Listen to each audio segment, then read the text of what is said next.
Saudara-saudari yang terkasih, berjumpa kembali dengan saya, Frater Yohanes Heri Gunawan Wibisono sebagai MC pada Sikat atau Seputar Iman Katolik edisi kali ini. Kita pada hari ini kedatangan bintang tamu yang sangat spesial tentunya, karena beliau ini sudah sangat lama berkiprah di paroki sebagai aktivis di FKUB, forum kegiatan umat beragama, dan juga banyak hal-hal lain yang istilahnya melibatkan beliau untuk jejaring sosial, dan itu menggambarkan gerakan dari umat Katolik yang sangat terlibat aktif tidak hanya ke dalam tapi juga keluar dari gereja itu sendiri. Nah, akan tetapi juga tetap mampu untuk membina kualitas iman dalam keluarga dan juga dalam kehidupan kerohanian itu sendiri. Nah, maka mari kita sambut pada hari ini bintang tamu kita, Bapak Agus Wahyudi. Silahkan Bapak, monggo untuk memperkenalkan diri. Baik, para umat yang terkasih, perkenalkan, saya Agus Wahyudi, nama baptis Fransiskus Assisi. Lalu saya sudah berkeluarga. Ya, istri saya satu, namanya Elizabeth Herni Widyastuti. Di medsos namanya Bu E. Bu E Herni kalau di medsos. Kalau saya di medsos panggilannya Guswa. Jadi ya. Lalu anak saya 3, Father. Ya, anak saya 3. 1 Adiat Mokojati, sekarang sudah bekerja di Pusat Musik Liturgi di PML Yogyakarta membantu Romo Pri, karena memang lulusan pendidikan musik di UNJ. Lalu yang kedua, Galuh Saraswati, masih proses menunggu uji profesi psikolog ini di Gajah Mada. Lalu yang ketiga, Mulat Merabawani, perempuan juga, ini semester 3 Fakultas Hukum Universitas Atmajaya Yogyakarta. Jadi anak saya 3-tiganya di Jogja, saya berdua di rumah. Nah, gitu, brother. Jadi semakin romantis ya Pak, di Purwokerto berdua itu dengan ibu, gitu. Baik, terima kasih Pak. Lalu ini saya punya beberapa pertanyaan yang bisa dibagikan juga kepada umat yang juga menyaksikan di channel YouTube Paroki Katedral Purwokerto. Ini yang pertama, mungkin sejak kapan Bapak itu menjadi seorang Katolik dan bagaimana dinamikanya? Mungkin ada pergulatannya, kayak pas mau, ketertarikan itu apa gitu yang membuat kayak istilahnya pengen untuk masuk menjadi seorang Katolik. Ya. Saya lahir bukan dari keluarga Katolik. Bapak Simbok saya ini tidak Katolik. Tetapi kami bersyukur kami dari 6 berkeluarga itu Katolik. Tapi Katoliknya Katolik dewasa. Loh kok bisa? Ya karena kebetulan waktu itu, ini menjadi karya Tuhan ya. Jadi ada saudara saya, putra Pak D itu kira-kira tahun 60-an itu sekolah di Vanlit. Sekolah di Vanlit. Nah, SGB di Vanlit, lalu karena di Vanlit lalu menjadi Katolik. Nah, inilah yang membawa ajaran Katolik di desa saya. Ini orang Katolik yang pertama di desa saya tempat saya lahir. Kemudian membawa generasi berikutnya, salah satunya generasi kedua itu adalah kakak saya yang pertama. Dengan demikian lalu kami berenam, adik-adiknya menjadi Katolik. Tetapi karena Bapak Simbok saya tidak Katolik, maka baptisnya setelah SMP. Saya dibaptis itu Juni tahun 79, waktu itu pas tahun ajarannya diperpanjang. Nah ini Frater belum lahir ya. Jadi 1,5 tahun. Iya, jadi pelajarannya 1,5 tahun. Jadi tahun 79. Saya lahir tahun 65. Jadi waktu itu kelas 1 SMP baru dibaptis. Lalu tahun berikut, 1 tahun kemudian tahun 80 Agustus menerima Krisma. Itulah mengapa saya tertarik ya. Pertama-tama karena faktor lingkungan. Jadi saudara-saudara saya Katolik, kemudian faktor kedua adalah faktor pendidikan. Waktu itu saya sekolah di SMP Panggung di Luhur, sehingga ya otomatis meskipun di keluarga orang tua tidak mendidik secara Katolik, tapi saya mendapat pendidikan di sekolah, kemudian juga di lingkungan. Jadi mayoritas orang-orang muda di desa saya itu sekolah, dan sekolahnya di sekolah Katolik, sehingga menjadi orang-orang Katolik. Gitu. Oke, baik. Berarti istilahnya ini kayak lingkungan yang kemudian ikut membentuk betul, pertumbuhan ya. iman Betul, Bapak sendiri. Ya. Maka saya dulu ya ikut yang namanya dulu sekolah minggu itu saya sudah ikut. Oh. Meskipun saya belum Katolik, tapi ya ikut sekolah minggu. Lalu kalau malam minggu ya ada kegiatan di lingkungan atau di wilayah namanya. Sampai saya dewasa, sampai saya SMA, sampai saya kuliah, ya saya tetap terlibat di dalam lingkungan itu karena memang kebetulan lingkungan saya itu adalah mayoritas adalah orang-orang muda semua. Ya, karena tumbuhnya dari anak-anak muda gitu yang tinggal di situ gitu, Brother. Oke. Ya, baik. Lalu ketika kemudian sudah masuk sebagai seorang Katolik, sudah kemudian istilahnya diterima lalu menjadi menerima juga sakramen baptis dan sakramen krisma itu dalam kegiatan menggereja dan memasyarakat itu sejak kapan sih Bapak itu istilahnya kayak mulai memiliki ketertarikan tersendiri gitu lalu kemudian aktif berani untuk terjun istilahnya kan kayak kita tuh biasa kan ada rasa takut atau minder mungkin maju mundur tarik ulur gitu ya tapi kemudian kapan Bapak mulai tertarik dan langsung terlibatnya itu kapan gitu Pak? Kebetulan saya sejak kecil sampai saya SMA kuliah itu sudah terlibat di lingkungan, di stasi, di paroki. Ya, kemudian mulai saya sudah waktu saya lulus dari perguruan tinggi, saya sudah mulai tertarik untuk kegiatan keluar. Saya waktu itu sudah ikut ormas ya. Waktu itu masih lulus tahun 89-90 itu lulus dari perguruan tinggi, lalu saya udah masuk ke ormas. Pertama adalah ormas Katolik, saya masuk pemuda Katolik. Mengapa waktu itu masuk pemuda Katolik? Karena kalau masuk pemuda Katolik itu menjadi ormas, saya bisa masuk ke KNPI, Komite Nasional Pemuda Indonesia. Ini adalah organisasi kepemudaan. Jadi ini pintu masuknya ke sana, sehingga saya mulai serawung dengan organisasi-organisasi kepemudaan dari berbagai macam. Di samping itu saya juga masuk ormas yang non agama juga waktu itu namanya dulu ada Kosgoro namanya dulu. Jadi sejak saya mahasiswa, sejak saya muda sudah terlibat di ormas dan saya masuk menjadi pengurus KNPI, Komite Nasional Pemuda Indonesia. Saya bahkan menjabat wakil sekretaris 2 periode di Klaten pada waktu itu. Jadi saya asalnya Klaten, Bapak. Jadi waktu itu saya sampai tahun 95 itu saya terlibat di Klaten. Jadi ya baik di dalam paroki, ngurusi orang-orang muda, ngurusi ormas, tapi saya juga terlibat di dalam kemasyarakatan. Bahkan saya waktu itu sudah ikut di partai politik waktu itu. Saya sudah masuk partai politik sampai tahun 95 karena waktu itu memang masih Orde Baru kan suasananya. Jadi memang kalau ormas ya lalu ke partai politik. Jadi saya sudah mulai merintis sebetulnya keterlibatan saya dalam sosial kemasyarakatan dan sosial politik sebetulnya sejak waktu itu. Gitu. Nah, delalah saja Tuhan mempunyai rencana yang lain. Tahun 95 saya pindah ke Purwokerto. Karena saya menjadi PNS. Ketika saya pindah ke sini itu saya sebenarnya juga sedih. Karena apa? Saya harus memulai sesuatu dari nol. Meninggalkan semua yang sudah sebetulnya saya sudah merintis, betul, saya sudah merintis untuk karir saya gitu ya di Klaten gitu. Tapi Tuhan punya rencana yang lain, maka saya pindah ke sini. Dalam setahun ketika saya itu waktu itu saya sudah menikah 95, saya nikah setahun, lalu anak saya yang pertama lahir, saya tinggal ke sini. Saya dalam perjalanan setahun itu saya memikirkan sebetulnya Tuhan punya rencana apa terhadap hidup saya kan gitu. Kok saya dipindah di sini.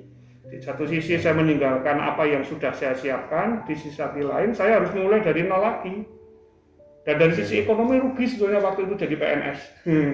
Waktu itu saya sudah bekerja menjadi guru semia Katolik di Klaten. Ya, waktu itu ya kalau jadi guru swasta itu pendapatannya lebih dari PNS. Nah, setelah saya pindah ke sini pendapatannya malah berkurang. Nah, tapi saya kalau pagi ke gereja ke sini ya tanya sama Tuhan sebetulnya punya rencana apa ya terhadap hidup saya ini kayak gitu.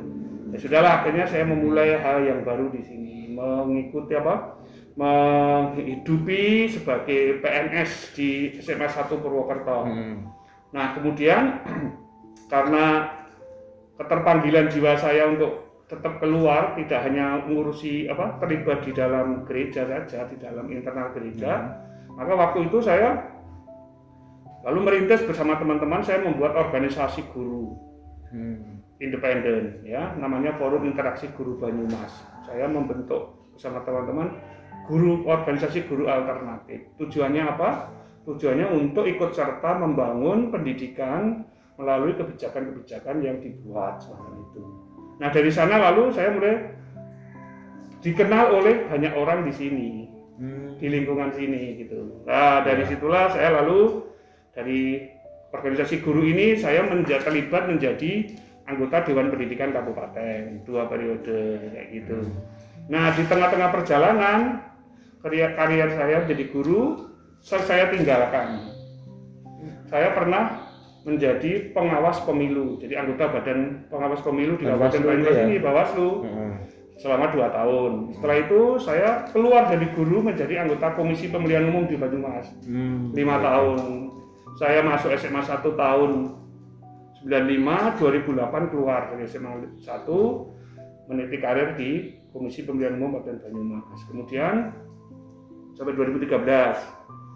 Lalu 2013 kembali lagi ke dunia pendidikan. Nah, lalu saya sekarang menjadi guru di SMA 2 Purwokerto. Tetapi saya tetap terlibat dalam berbagai macam aktivitas sosial kemasyarakatan. Saya menjalin dengan organisasi-organisasi kemasyarakatan yang ada di Banyumas ini, baik organisasi mahasiswa maupun organisasi-organisasi yang lain. Ini bagian dari keinginan saya untuk terlibat mengenal masyarakat. Nah, sehingga terakhir tadi kalau Frater menyebutkan bahwa akhirnya saya juga terlibat di FKUB. FKUB itu adalah Forum Kerukunan Antarumat Beragama di Banyumas ini. Tapi saya juga aktif terlibat di komunitas Gus Durian Banyumas. Ini juga menjadi sarana untuk terlibat dengan masyarakat dalam mewujudkan semangat toleransi, semangat kebangsaan macam itu. Tetapi sebetulnya mengapa lo pertanyaan kalau ditanya kok Pak Agus bisa mau seperti itu? Ya landasannya pertama-tama ya karena baptis dan krisma. Jadi apa yang saya lakukan, keterlibatan saya di lingkungan, di paroki sejauh saya bisa terlibat, lalu di masyarakat itu ya pertama-tama karena konsekuensi baptis, lalu krisma, dan diteguhkan serta dikuatkan sakramen Ekaristi yang kita sambut setiap saat kayak gitu. Jadi sebetulnya ini perutusan gitu ya. Jadi apa yang kita lakukan ini perutusan. Konsekuensi logis jadi orang Katolik ya mestinya seperti itu menurut saya kayak gitu. Baik. Itu Frater. Siap. Baik Bapak, dari banyak pengalaman yang dialami dari ketika di Klaten, lalu juga ikut dalam KNIP, lalu malah pindah ke Purwokerto, terus merintis lagi dari awal. Iya.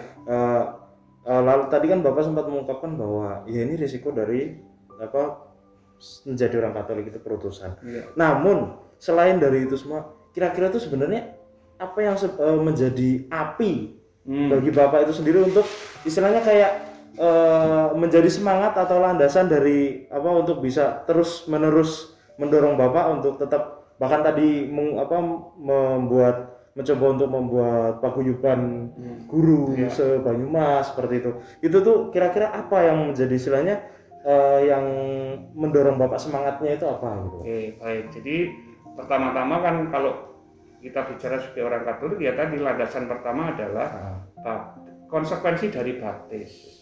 Itu perutusan. Ya, perutusan itu yang pertama. Kemudian yang kedua, hidup itu kan harus memberikan manfaat bagi orang lain. Saya ingin hidup saya ini juga memberi manfaat kepada masyarakat, pada banyak orang gitu ya. Kalau dalam bahasa gereja itu ya ikut serta mewujudkan bonum commune kan gitu kan. Iya. Ya kan? Tapi kan bonum commune mewujudkan kesejahteraan bersama. Lalu apa yang bisa saya lakukan? Ya sesuai dengan talenta yang Tuhan berikan. Karena saya itu latar belakangnya pendidikan, ya saya mencoba ikut ambil bagian merumuskan kebijakan-kebijakan pendidikan di dalam masyarakat kayak gitu. Oke. Karena saya sebagai orang Katolik, ya saya harus terlibat di dalam gereja, mulai dari paling bawah. Di mana saya tinggal? Ya saya di lingkungan. Saya sebagai umat di lingkungan, ya saya tuh manut ngikut apa yang diputuskan oleh lingkungan. Misalnya, Pak Gus ngurusi KOR, ya sudah saya terima.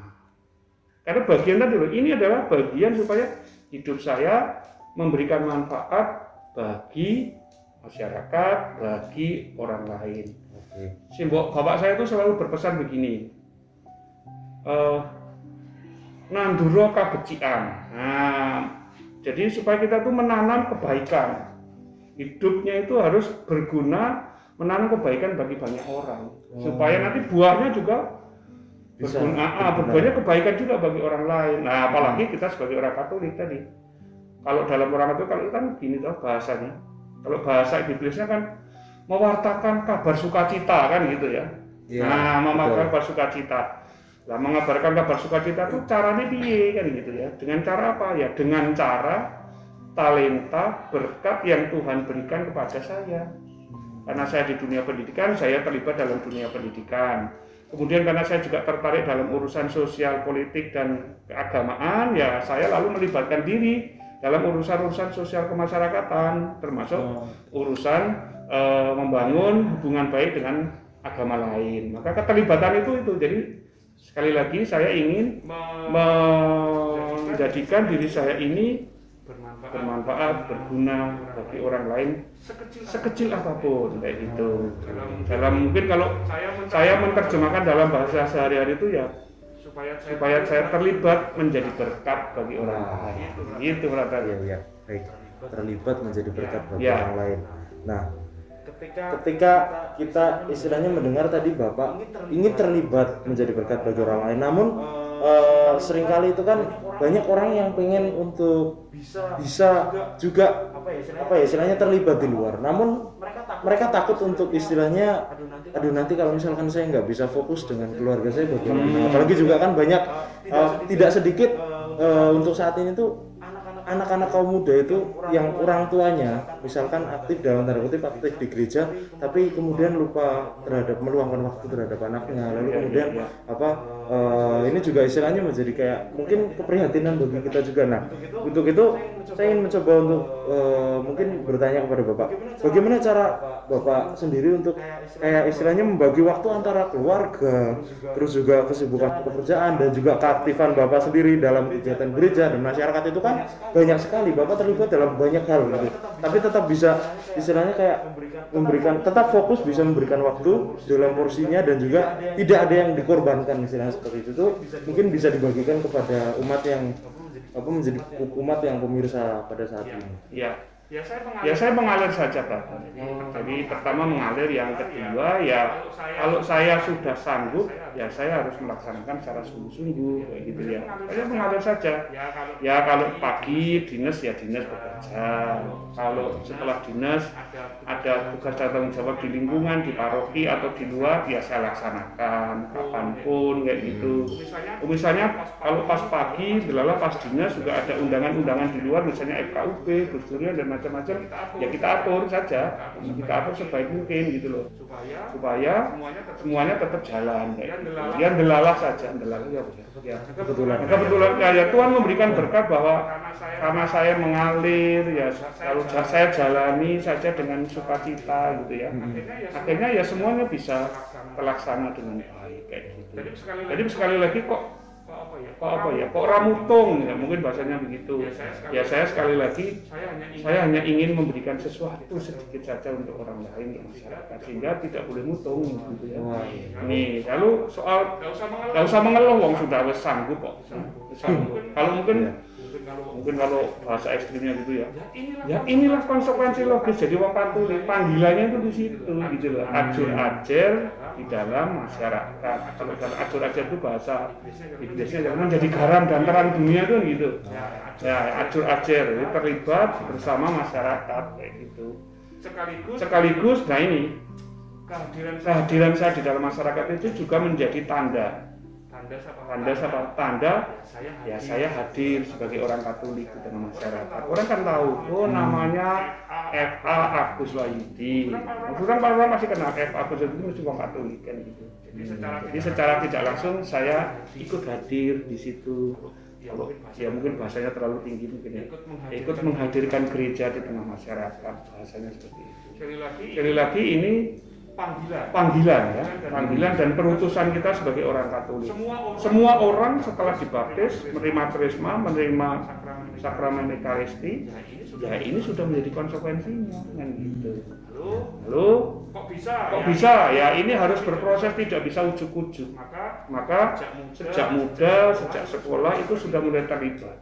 Maka sekarang kalau orang-orang muda sudah terlibat di lingkungan, di paroki, ya ayo lalu mulai diajak keluar. Maka ini tanggung jawab juga gereja, paroki, kita semua untuk juga mengajak orang-orang muda ini juga keluar, terlibat di luar.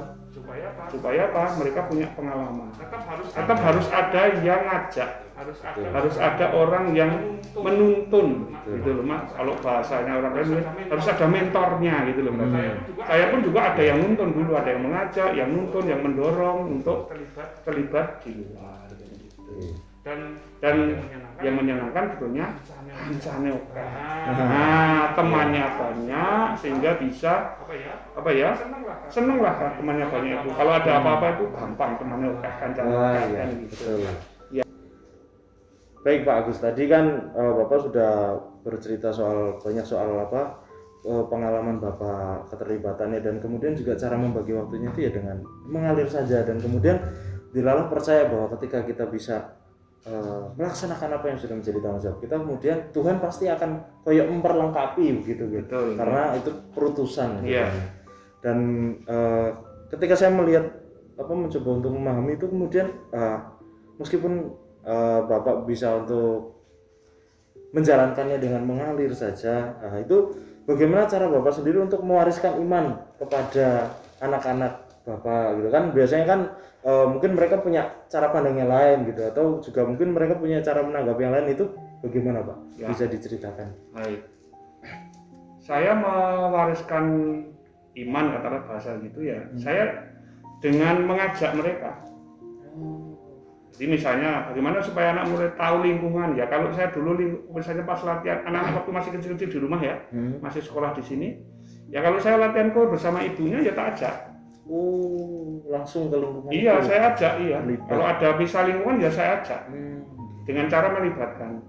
Ketika saya misalnya diundang ya, kebetulan saya kan terlibat juga di Komisi Kerawang Keuskupan. Lalu suatu saat kalau saya diundang di berbagai macam paroki di Keuskupan ini, pas ibunya juga itu punya acara sendiri karena ibunya juga terlibat aktif misalnya di berbagai macam kegiatan sosial kemasyarakatan. Nah ini melu sopo ini kabeh lunga. Ya sudah ikut salah satunya ikut ibunya, satunya ikut saya. Maka anak-anak saya itu yang namanya Komisi Kerawang dia sangat paham karena setiap saat rapat dimanapun saya ajak kayak gitu. Caranya kita jalur mendengar gitu ya, lo memahami, mendengar, istilah-istilahnya. Lo bahkan kenal dengan pengurus-pengurus komisi. Kenal dengan romo-romonya pendamping Kerawang misalnya, mulai dari Romo Rahman sampai terakhir Romo Handi, ini kenal semua kayak gitu. Caranya begitu. Kalau saya pergi saya ajak, latihan kur ya saya ajak. Misal lingkungan saya ajak. Ke paroki, kegiatan paroki kalau terlibat paroki ya tak ajak. Ya diajak saja, mereka lalu mengenal. Kayak gitu. Misalnya lalu di rumah saya dulu sering banyak tamu diskusi soal masalah pendidikan, soal pemilu lah. Anak-anak sekarang tuh ya akhirnya ngerti soal itu gitu. Dan akhirnya anak tuh tahu, oh ternyata ibu saya di WK, di lingkungan, juga di urusan olahraga, lalu saya terlibat di dalam gereja maupun di luar gereja, mereka paham gitu. Ya akhirnya mereka memahami dan sekarang secara otomatis dia terlibat sendiri kayak gitu. Nah kebetulan kami itu diberi talenta oleh Tuhan itu ya bisa nyanyi lah gitu ya. Bahkan pernah satu saat tugas itu ya sak keluarga kayak gitu. Ya yang bareng jadi organis, lalu yang satu jadi lektor, yang saya bertiga nyanyi kan gitu. Nah, tugas sak keluarga kayak gitu. Pernah satu pasio kita tuh pernah loh, pasio tuh bertiga sekeluarga. Wah, ya ini bagian dari cara mewariskan saja. Saya tidak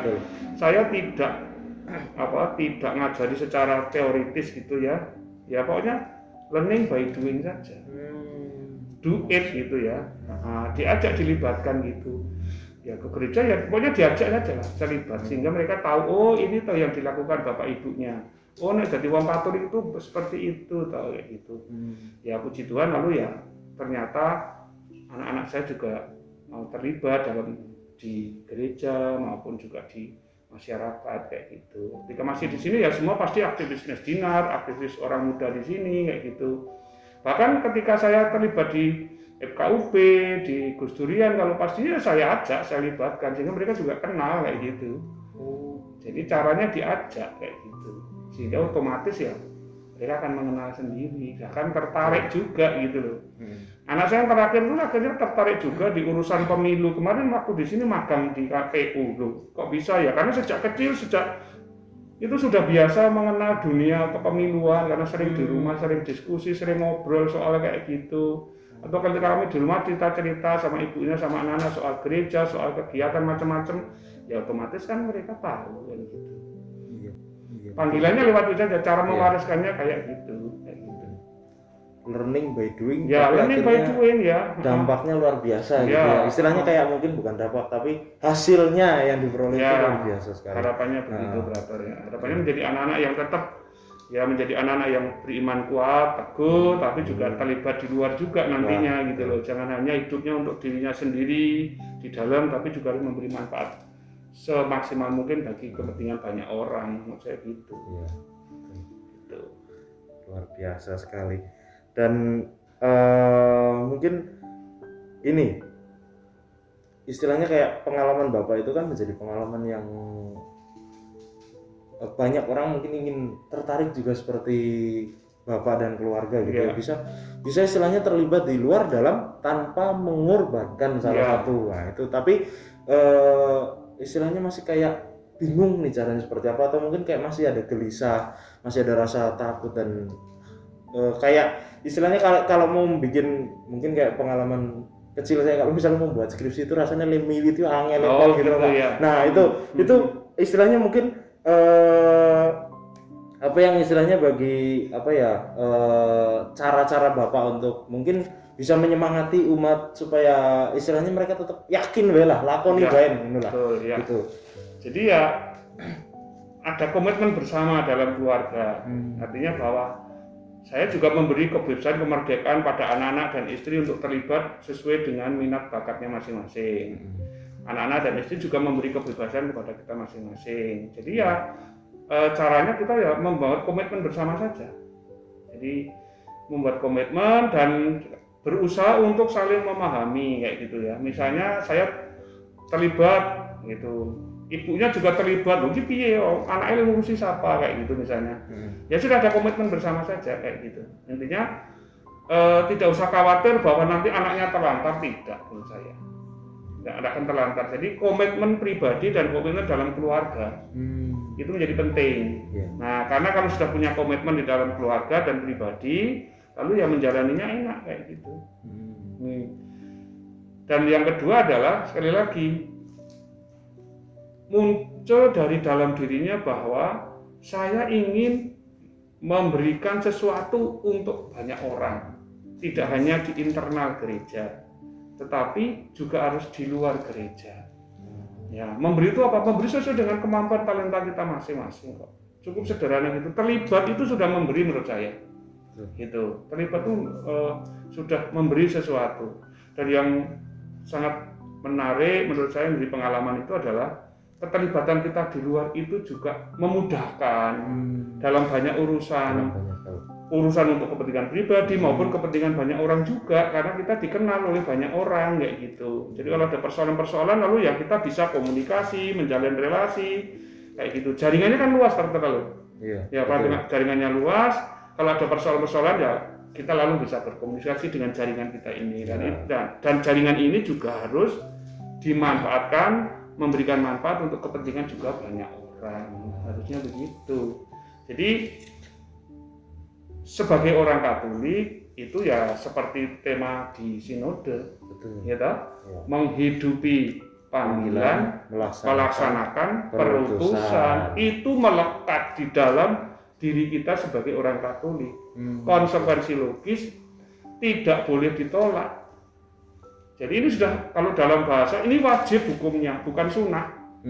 Jadi menghidupi panggilan dan menjalankan penutusan itu wajib hukumnya sebagai orang Katolik. Konsekuensi dari, saya ulangi, dari baptis, krisma, dan ekaristi yang kita terima setiap hari macam itu. Lalu yang terakhir, saya selalu mencoba mengembalikan melalui doa-doa pribadi atau misa harian selama ini, bahwa semoga hidup saya setiap saat, keluarga saya ini juga selalu dikuatkan, lalu memberi manfaat, berkat bagi banyak orang semacam itu. Itu cara saya untuk menghidupinya seperti itu. Maka tidak ada kamus mutung bagi saya, ya. Tidak ada kamus mutung, karena apa? Ini adalah pelayanan, ya. Misalnya di paroki ora cocok dengan pastor paroki, loh kita melayani Tuhan ora cocok dengan pastor parokinya. Ya kita harus taat gitu loh, taat pada apa yang dibuat keputusan oleh paroki gitu. Karena ini pelayanan, bukan, jadi sekali lagi tidak boleh mutung. Kalau ada problem, ada ketidakcocokan, ya diselesaikan gitu. Betul. Nah ini yang kita layani adalah Tuhan sendiri. Itu yang saya hati selama ini, sehingga saya ya mengalir enak saja gitu. Oke.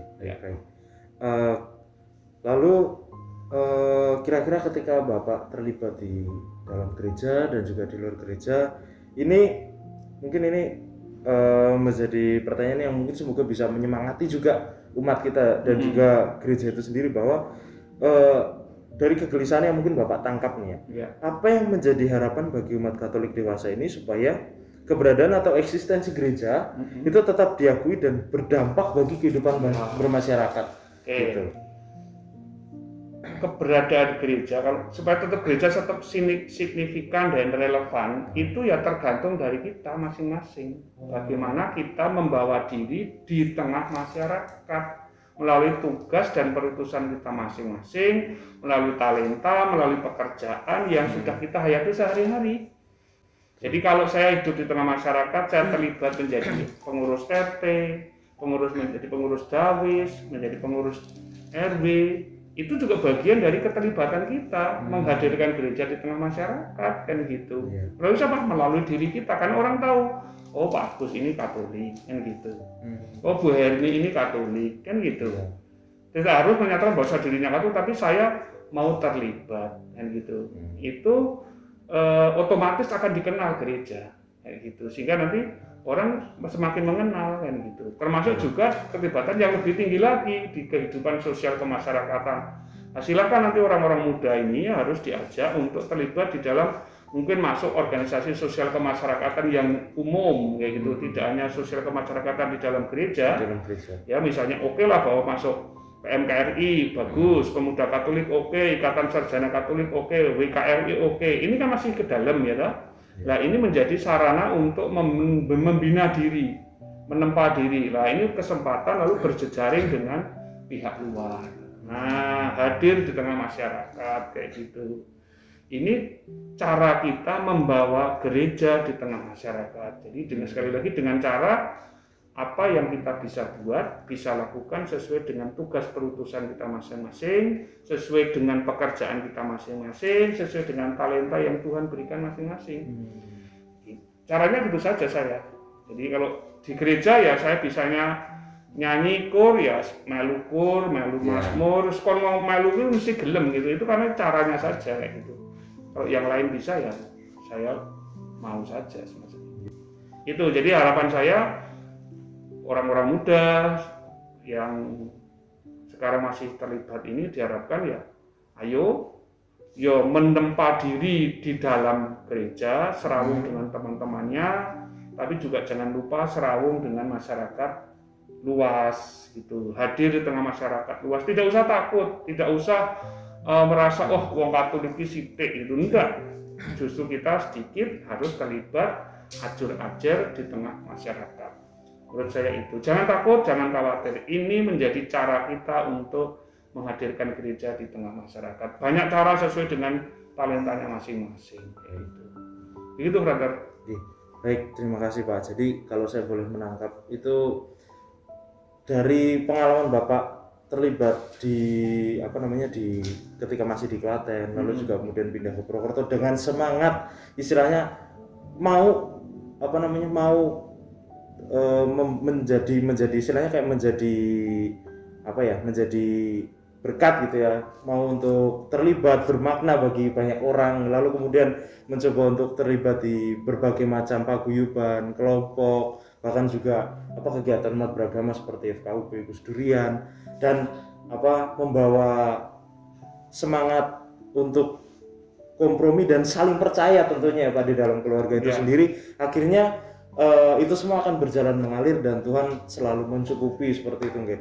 Nah, akhirnya kemudian hal itu yang membuat Bapak bisa membawa istilahnya kayak menghadirkan gereja yang sungguh bisa untuk terlibat dan berbagi berkat begitu nggih Pak. Dengan landasan seperti tadi sinode ya, mengikuti panggilan, melaksanakan perutusan, dan itu akhirnya percaya bahwa itu akan menjadi berkat bagi banyak orang. Tentu tidak hanya di dalam gereja, namun juga di luar gereja itu sendiri begitu, karena apa gereja juga hadir di tengah-tengah masyarakat begitu nih Bang. Betul. Baik, saya rasa ini menjadi perbincangan yang luar biasa pada kesempatan ini saudari-saudara yang terkasih, dan tentu kami percaya bahwa semoga melalui apa yang di-sharingkan, apa yang dibagikan oleh Pak Agus Wahyudi ini menjadi semangat juga bagi saudari-saudara pemirsa sekalian yang tentu masih mengikuti senantiasa program seputar iman Katolik atau biasa kita kenal SIKAT gitu. Nah, untuk itu terima kasih atas kebersamaan kita pada hari ini, pada kesempatan ini. Terima kasih juga Pak Agus Wahyudi yang sudah berkenan untuk menjadi narasumber kami gitu ya. Kami sungguh luar biasa sekali ini istilahnya mendengar banyak pengalaman Bapak itu kayak istilahnya aduh, saya masih muda. Saya bisa terlibat apa ini? Saya bisa menjadi memberikan apa gitu ya untuk gereja dan masyarakat seperti itu. Dan semoga pemirsa yang ada di rumah dan dimanapun mereka berada itu juga bisa semakin terdorong dan juga semakin bersemangat gitu dalam menghidupi panggilan dan melaksanakan perutusan gitu. Dan sampai jumpa lagi di program SIKAT berikutnya. Terima kasih atas kebersamaan kita dan sampai jumpa di lain kesempatan. Terima kasih. Terima kasih.